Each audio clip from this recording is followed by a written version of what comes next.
Forgotten NHL Stars, Bernie Nicholls. Bernie Nicholls is a quintessential example of a forgotten NHL star, an electrifying scorer whose peak was meteoric but whose legacy is often overshadowed by bigger names. The 1980s was filled with legends and dynasties, and because Nicholls never won a Stanley Cup and played for a terrible LA Kings team, he often got overshadowed. Despite scoring over 1,200 points in 1,127 games, Nicholls remains one of the few 1,000-plus point players not in the Hall of Fame, a glaring omission for many fans.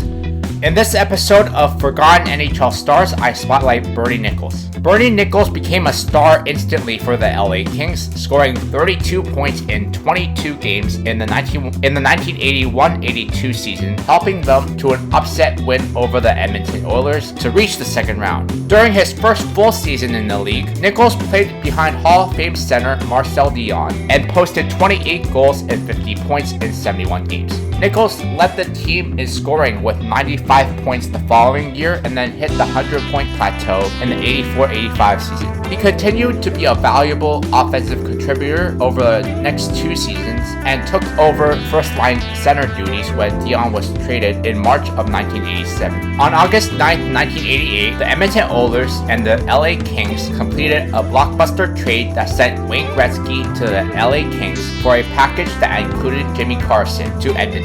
Slotting into the second-line center job behind Wayne Gretzky set the stage for Nicholls' most productive season. He scored a team record 70 goals and added 80 assists for a total of 150 points. The totals put Nicholls in rare company with 70 goals. He joined a group of just 8 players to hit that plateau, and his 150-point campaign put him in a group of just 5 players in league history to achieve that level of scoring. Despite this, he did not receive any votes for Hart Trophy, despite him finishing second in goals, 5th in assists, and 4th in points.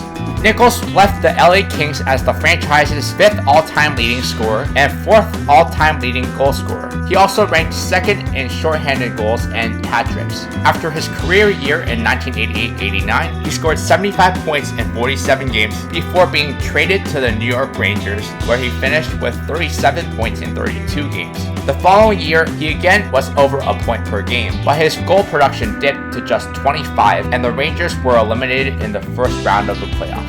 Just one game into the 91-92 season, Nicholls was again involved in a blockbuster trade when he was sent to the Edmonton Oilers in a deal for Mark Messier. With the Edmonton Oilers, his production declined drastically, where he scored just 20 goals in 49 games during the 91-92 season, but was able to score 8 goals and 19 points during the 92 playoffs. Nicholls got traded again in the 92-93 season as he wanted to play on the East Coast, so he was traded to the New Jersey Devils. Nicholls had to adapt his game to become a more defensive forward in the tight checking system of the then Devils head coach Jacques Lemaire, which saw his production fall to under a point per game during the regular season. When his contract expired, Nicholls signed a 2-year deal with the Chicago Blackhawks, where he was allowed to take more offensive liberties. He averaged better than a point per game in Chicago. Nicholls finished his NHL career with the San Jose Sharks at the age of 36, and with the budding young franchise, Nicholls took more of an elder statesman role.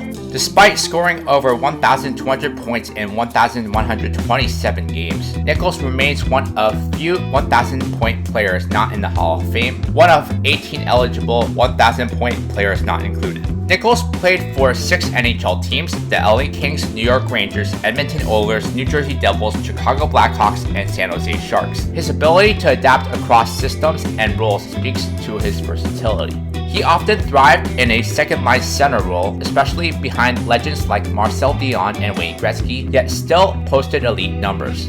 Nicholls' career is a reminder that context matters in legacy building. Playing in Legends' shadow, bouncing between franchises, and lacking a Stanley Cup ring all contributed to his relative obscurity.